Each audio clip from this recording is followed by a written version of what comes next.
Welcome to this edition of Dufferin Life. I'm your host, Teena Avery. Thank you so much for joining us today. So we're going to talk about a special service that happens here in Dufferin, a special organization that provides wonderful services for the community. Joining me today, we have Radina Montgomery. She is the Resource Development Communication Coordinator for Hospice Dufferin. I got it right. Very good. And considering I have a very long name and then they tack on this long title, it's so much fun watching everybody try to get through it. I always say to my guests, you can tell me how many times in a day, like 40 times a day, how to say your last name, but sometimes I'm just like, nope, it's this. I totally get it. No worries. Well, thank you for coming on the show today. Well, thanks for having me and allowing me to talk about what I'm doing these days. Yeah, absolutely. So let's start with that. Let's talk about Hospice Dufferin and the services that you provide for the community.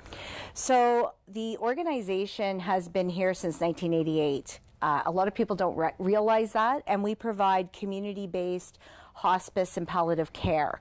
So what that means is that our social workers, our volunteers, and our staff go into homes and work with individuals to support them, providing them compassion and support for people who are dealing with life-limiting illnesses, who may be grieving, or who are caregivers to somebody. So we're there to support people.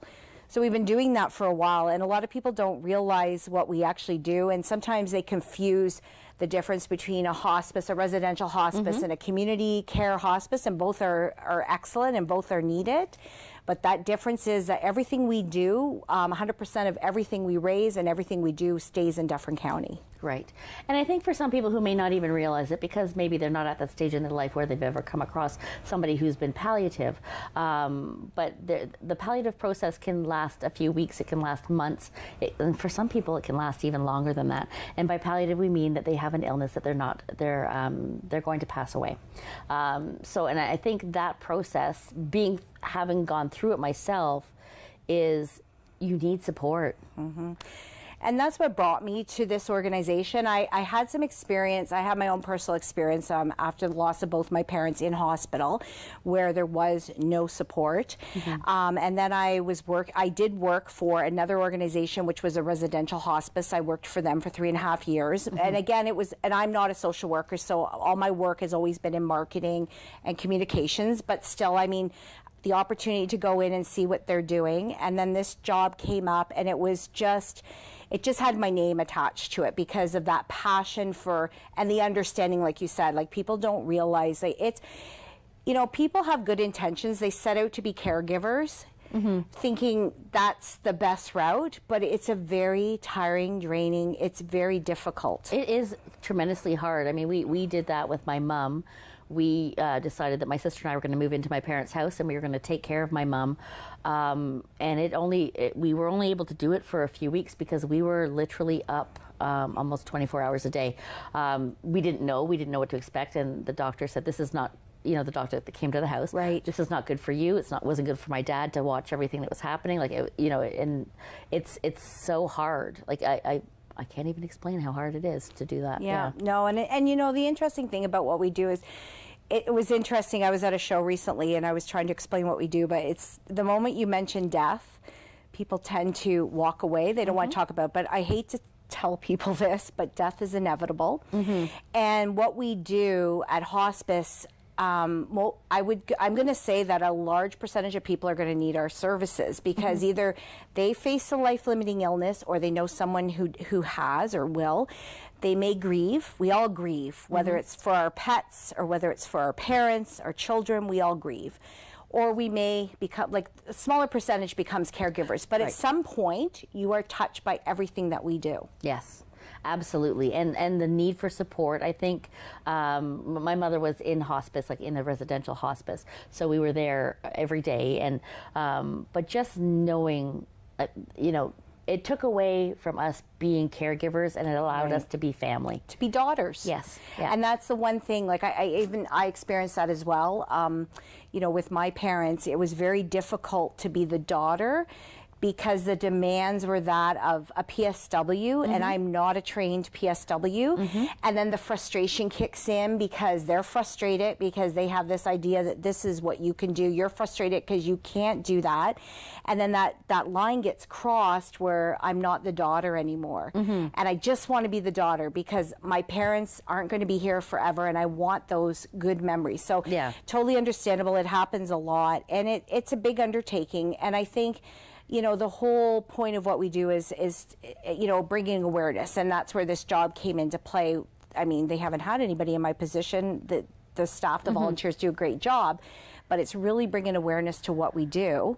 And then on the flip side of that, raising the money so we can continue to do what we're doing, right? Yeah, and we're going to talk about that in just a second. But it really and truly, and the reason I bring so many people, so many organizations on the show is to make, and it's not always because I've had a personal experience. It just so happens I've had a personal experience.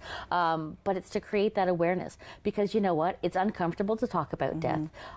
Before my mom was sick, they would try to talk to me about, you know, plans that they had made or whatever. And I was like, nope, I don't want to hear about it. I don't want to hear about it. And, you know, and people will walk away. So it's really important to have that open dialogue and knowing, you know, knowing what the plan may be, or even if you don't know, like just having that conversation with people. Well, and that's one of the biggest things. I mean, even in my experiences with family members passing and not being very clear on their wishes. And then, you know, even going back to if you're in charge, if you have the POA and not knowing what it is that that person wants.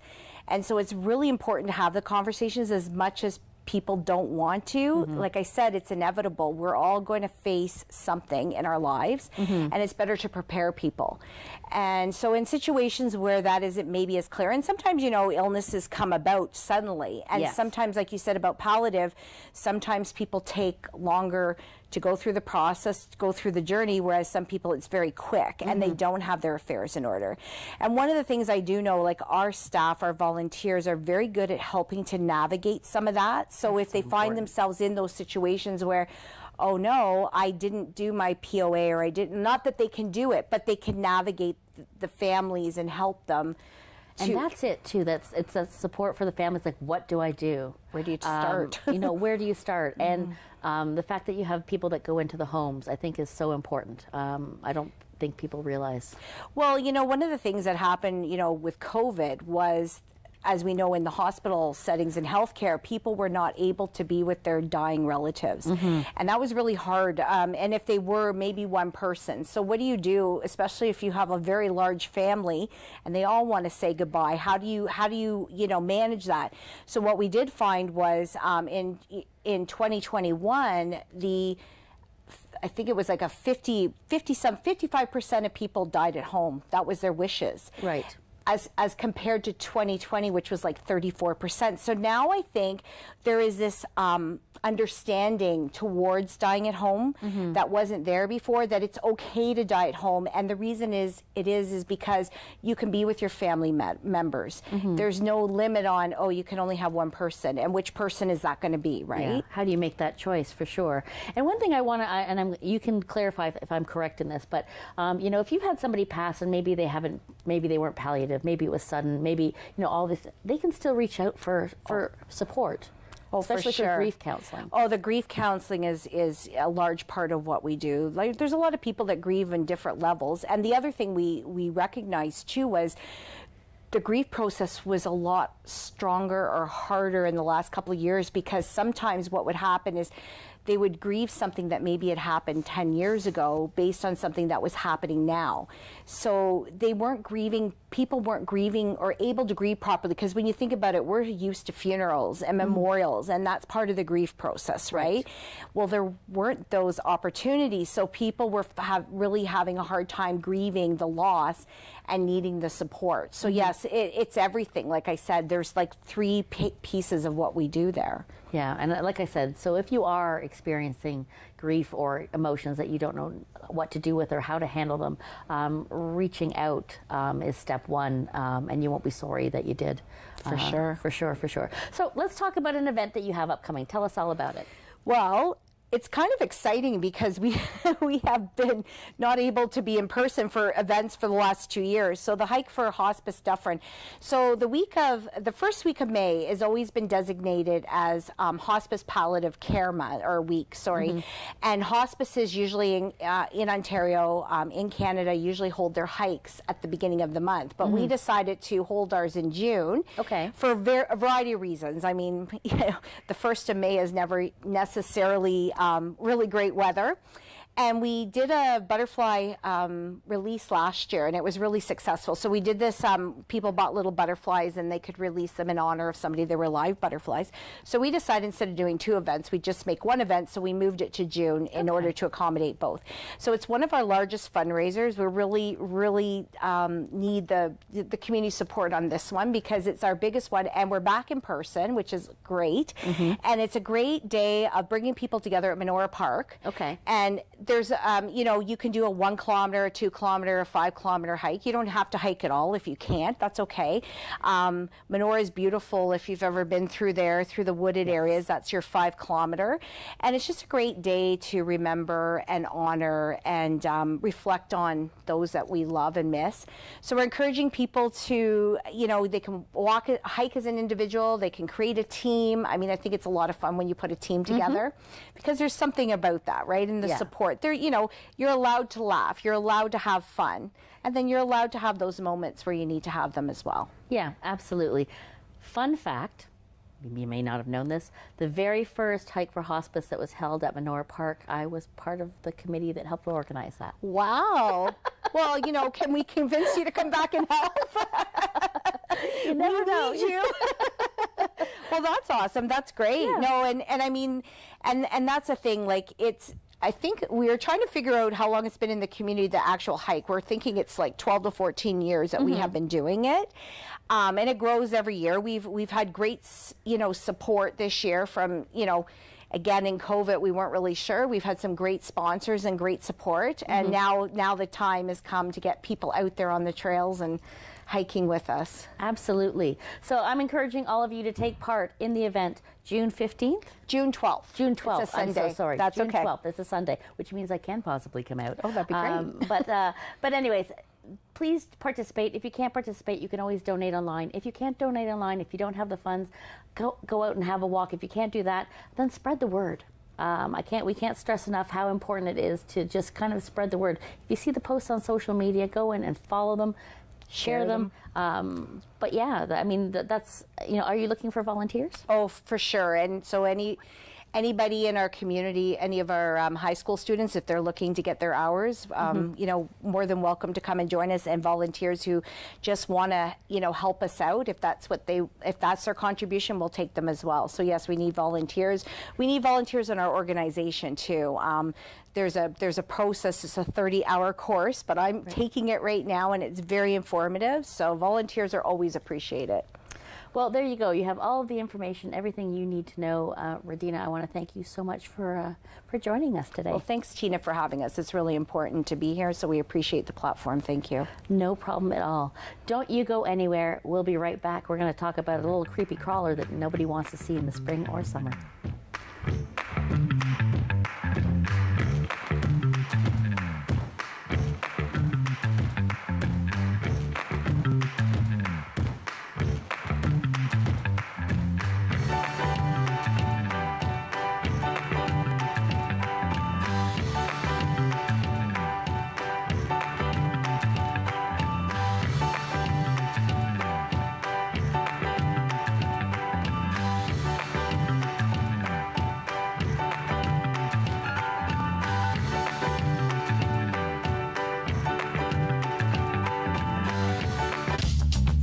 This program is brought to you by Ignite TV. Now you're in command. Visit Rogers.com for more details.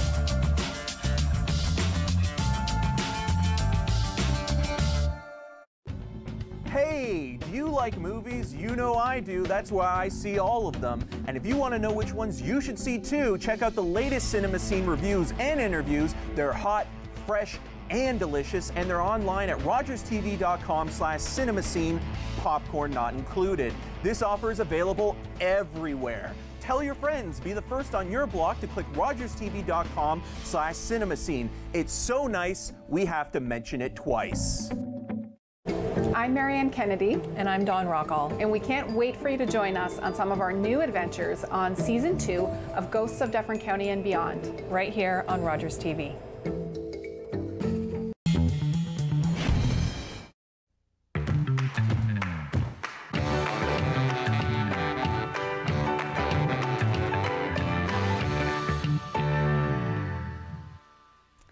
Welcome back. As I promised before the break, we were going to talk about some creepy critters. I'm not a big fan of creepy critters, but we need to talk about these particular ones. This guest has joined us on the show via Zoom during COVID to talk about gypsy moths. Pat Hertzberg, thank you so much for joining us today. Thank you, Tina. Thanks for coming back on the show, because now we're hitting a different season. I believe you came in, when you were here before, we were talking about, it was like the end of the season, like the end of the summer into the fall. Right. And now we're talking about the gypsy moth, which I'm going to ask you a little bit about, when they're going to be coming, or when you're going to be able to find them again. But I'm going to let you talk about all that, and I'm going to stop talking. So let's talk about maybe what the gypsy moth is, and maybe how the name has changed. Yes, well, first of all, the gypsy moth is an invasive species, so it's not indigenous to Canada, which is part of the reason why it's been able to be so destructive. Basically, the caterpillars eat the leaves of the trees, and they're pretty. When the numbers are high, they'll choose just about any type of tree, coniferous and deciduous, and when they completely defoliate a tree, it weakens a tree dramatically, and it means that the tree could die, or it could be weakened enough that it falls prey to some other insect or drought or some other problem. But also, the gypsy moth has been a nuisance, and a lot of residents will recognize the caterpillar, because the caterpillar stage of this insect is the real destructive stage. Okay. So, I mean, is the reason why we can't really control it is because it doesn't really have a predator of its that eats it? Is that why it continues? Well, it started out that way. Okay. When it first came to North America over 100 years ago, it didn't have any predators, and that's why it became a real problem. And over time, Mother Nature has developed some predators. And some bacteria that, when the bacteria gets high enough, it can diminish the population. But the problem is, if we don't do anything ourselves, if we just leave it to Mother Nature, we could lose a lot of trees. Absolutely. And let's talk about that. How can residents protect their trees and their properties from these pesky pests? Well, this right now is a fabulous time to be hearing this, because this is right before hatch out. Okay. And the very best way to control this insect, and best meaning it's the most efficient, it's the least expensive for a resident to deal with, is to remove the egg masses. Okay. Because every female is laying an egg mass. She lays, in one egg mass, there are between 600 and 1,000 eggs. And this is an example of an egg mass. This is what it looks like. And this is larger, obviously, than the real thing, but they can be anywhere between the size of a dime to the size of a loonie, and they're often irregular in shape. They're this color. Okay. And you can't see the eggs. Like, as you can see, it looks like a piece of sponge. I was going to say, it looks like a piece of sponge stuck to the tree. And actually, the new name that's been given to it is the spongy moth. Oh, okay. Spongy moth. Spongy moth, okay. And that's really new, like literally within the last 2 weeks. Prior to that, the name gypsy moth was considered offensive by some, and so it was changed to the Latin name, and they called it LLD moth. So you may see some literature out there that says LLD moth. That's the gypsy moth. And also literature now that will be coming out called the spongy moth. Okay. which is probably a better name, certainly, than the LLD moth. Yes, absolutely. So when one finds something like this, what do you do? Okay, well, first of all, right now, May is when they will hatch out, and so the key is to reach them before they hatch out. And what you do basically is you search your property, and you'll find them on trees perhaps, but you'll also find them on patio furniture, on pool equipment, anything that's outside. Right. They prefer protected areas. They lay them in protected areas like on the underside of a branch. When you see one, the way you take care of it is two things. You have to remove it, but you also have to destroy it. Right. So the removal process is really easy, and what you need is three things. You need a spray bottle with water, and that spray bottle could be an old Windex bottle or something. Okay. It has to have a fine mist spray, and you put water in it and 2 or 3 drops of liquid detergent. Okay. And then a scraping tool like a paring knife or something like that, small preferably to get into little crevices. And the third thing is either a can or a paper bag. Okay. And so you go out and you search your property. When you see an egg mass or a few of them, you spritz the egg mass with the water. You spritz all of them at once so that they have a bit of time. They just need 30 seconds for the water to sink into the egg mass. You take your sharp tool and you carefully scrape the whole thing off. Okay. And the reason why you wet it first is because if you simply take a sharp tool and start scraping it, it will fall apart and blow away. It'll blow in the wind because what's covering those little eggs is this very fine hairs. And so by spritzing it, you're wetting it down, and then you're removing it. You're dropping it into either a paper bag or a tin can. And once you've finished removing all of them on your property, as much as you can, then you take that paper bag and you either burn it in a bonfire or in your fireplace, or you empty the paper bag into a can or bucket with water and a little bit of dish soap, and you let it sit there for at least 4 days, 5 days. Okay. And they drown. But if you scrape them onto the ground, which a lot of people think it's just a case of taking them off the tree or something, if they're scraped on the ground, they'll hatch. Like you're not doing anything. I remember you telling me that because I was like, can't we just knock them off and let them go? But no, and people think they can take a hose and spray them off and stuff, and no, they are tenacious little eggs.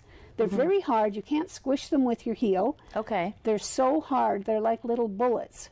So that is the best way to cut down the number of, I won't say gypsy moth, I'll say spongy moth. That'll be one to get used to, right? Exactly. So what happens after they've hatched? What do you do then? Well, if you're not fast enough to get out there right now and take care of them, like get rid of them, then there are other methods of control. But those methods are, well, there are a number of them. One is you can band your trees with burlap. Okay. And then every day go out and pluck the caterpillars, because you band your tree once you see the caterpillars. Okay. And they're going up and down the tree every day, but when there's a nice little skirt, when it's hot out, they will hide under the skirt, and that's where it's cool and it's shady. And that's where every day, if you go and lift the burlap skirt, you can pluck each one off one at a time. That sounds horrible. The egg mass removal is so much more efficient, right? Because you're taking hundreds and hundreds of these caterpillars. So then you drop them into a bucket of water with soap, and you do that every day. You can band your tree with a band that has a sticky material, but that's the same thing because you have to pluck the caterpillars off of that sticky material. Oh, which I think would be worse.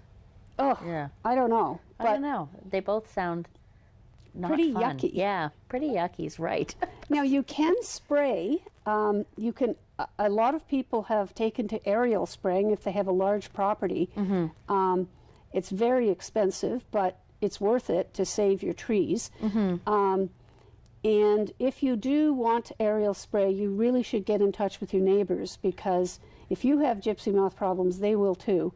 And if you all spray at once, you're looking after an entire area. Okay.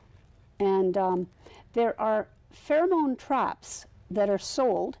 I'm very much against these because they really are not, they're not meant to be a method of control. They're meant to be a method of monitoring, like monitoring the numbers. That's why they were put into place. And then retailers decided, oh, it's a trap. We'll, you know, and the problem is it's removing all the male moths. The females don't fly. Okay. So it's removing the male moths, and the male moth can impregnate, one moth can impregnate a number of females. So unless you take out every male in an area with this pheromone trap, you're still going to have a lot of egg masses. Okay. That makes perfect sense. Yeah, it's not an effective method of control. And I think I've taken care of all of them. Spraying, pheromone, yeah. Okay, well, we've just got a couple minutes left. So, you know, is this always going to be a problem? Is this always going to be something that we need to deal with? You know what? Now that it's here, yes. However, that's the bad news. There's good news, and that is that it's a cyclical insect.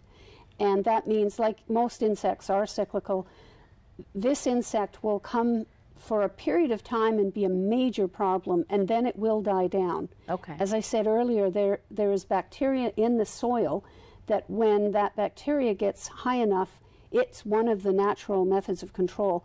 That bacteria also, the chemical is called BT that you spray with, and it's a fairly harmless chemical. It's found in soil, so itself. So it's not a pharmaceutical.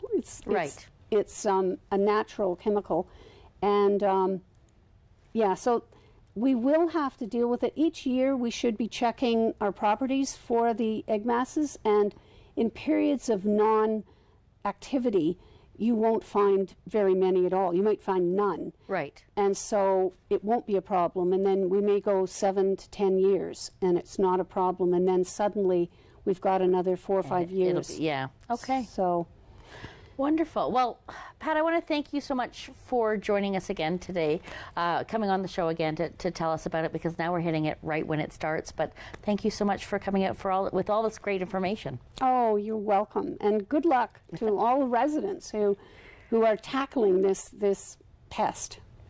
And thank you for joining us. Until next time, bye-bye for now.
Call the Rogers TV viewer response line, email us, or connect with us on social media.